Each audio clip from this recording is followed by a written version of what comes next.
সুপ্রিয় দর্শক, হক green world চ্যানেলে আপনাকে জানাই স্বাগত। থাম্বনেল এবং টাইটেল দেখে বুঝতে পারছেন কোন গাছের ভিডিও করছি। হ্যাঁ বন্ধুরা, দেখুন কত পাকা পাকা মালবেরি আছে। দেখুন, দেখতে পাচ্ছেন না বোধহয়, লাইটের উল্টো দিক থেকে হচ্ছে তো। এই যে পুরো গাছটাই ভর্তি হয়ে আছে। তো আজ সকালে আমার নাতনি চলে এসছে ছাদ বাগানে, বলছে যে আমার এখানে কি খাবার আছে। আমি স্ট্রবেরি আছে, কামরাঙা আছে, আর মালবেরি ফ্রুট আছে খাওয়ার মতো। এখন তো আর কিছু নাই, লেবু ছোটো আছে, অন্যান্য ফলগুলো সব ছোটো আছে, যে আমরা খাবো না। খাও তাহলে, আজকে তো একটা ভিডিও করতাম না, তোমাদেরকে দিয়ে ভিডিও করি। কেমন লাগছে খাতে? দেখি মুখটা দেখি, খাও দেখি, মুখে দাও দেখি, মুখে খাও, মুখে দাও, কেমন লাগছে খেতে। তো আমরা যারা মালদা জেলার যারা বাগানি, তাদের কাছে এটা খুব একটা নতুন কিছু মনে হয় না। কারণ হচ্ছে মালদা জেলায় রেশম জাত পলু হতো, পলু পোকা। সেই পলু পোকার প্রধান খাবার হচ্ছে এই মালবেরি লিফগুলো। তো এই মালবেরি লিফ এর অনেকগুলো জাত আছে। আমরা আঞ্চলিক ভাষায় যেমন এটাকে আমরা দেশি জাত বলি, আবার একটা বলি আমরা মান্ডেলা বা S1, এরকম তুত জাত আছে। এরা এত বৈজ্ঞানিক নাম আলাদা হতেই পারে। হ্যাঁ, ওর কাছে হাত দিও না, তুমি তুত ফলগুলো খাও। তো আমাদের এখানে কিন্তু যখন আমি শুনেছিলাম প্রথম যে মালবেরি কাটিংস নিচ্ছে 50 টাকা দাম, 100 টাকা দাম, বিভিন্ন রকম জাতে, তখন একটু অবাক হতাম। তারপরে পরে ভাবলাম না, এদের জাত আলাদাই। আসলে এই গাছগুলোতে কিন্তু 12 মাস ফল হয়। আর যেটা রেশম পোকার জন্য আমাদের এখানে বিঘা হাজার বিঘাতে চাষ হতো, সেটা কিন্তু একটা বিশেষ সিজনে হতো। এটাই তফাৎ।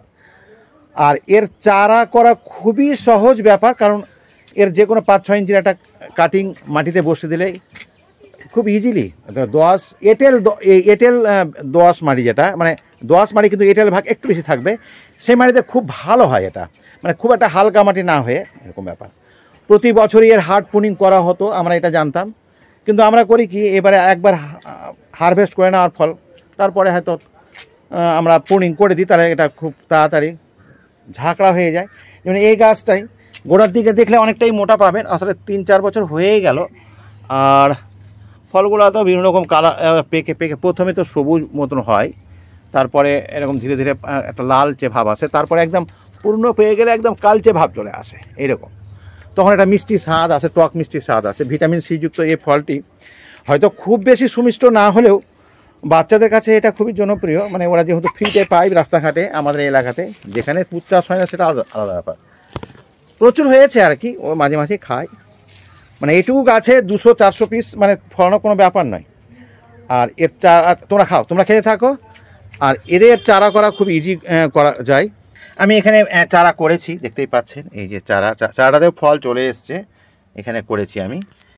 বেশ কিছু চারা আমার রয়েছে, দেখতেই পাচ্ছেন। আর প্রচুর ফলও চলে এসছে গ্রোয়িং ব্যাগগুলোতে, যেমন এখানে পেকেও গেছে কয়েকটা। তো এরকম আমার কাছে চারা যারা স্থানীয় আছে, এখানে জাত দুটো আছে, একটা লম্বা, একটা একটু ছোট গোল গোল। দেখতেই পাচ্ছেন, এরা বেশ আনন্দের সঙ্গে খাচ্ছে। আর ওদের জন্যই তো করা, ওরা খেলেই হলো। এদিকে খাও, ওইদিকে ফুলে হাত দিও না, ফুলে হাত দিতে হয় না। তো সকাল সকাল মুখগুলো টক টক হয়ে যাচ্ছে, ওদের বুঝতে পারছি, কারণ একটা টক মিষ্টি স্বাদ আছে। এটা খুব যে সুমিষ্ট তা নয়, তবে একটু টক মিষ্টি স্বাদ আছে। তুমি এখানে দাঁড়াও তো, এখানে দাঁড়াও তুমি ভাইকে, তোমাকে এখানে দেখো, এখানে। হ্যাঁ ঠিক আছে, এদিকে আমার দিকে দেখো, একটা ফটো তুলি তোমাদের। তুমি এপারে চলে এসো, ইনায়া তুমি এপারে চলে এসো। এবার আমার দিকে তাকাও, একটু পিছাও, তুমি পিছিয়ে এখানে দাঁড়াও। কেমনভাবে এসছো, একদম নোংরা জামা পড়ে। এই দেখো, এইদিকে দেখো, দেখছো? ফলে গাছে হাত দাও, দুজনে হাত দাও। এদিকে দেখো আমার দিকে, আরমান। এই তো।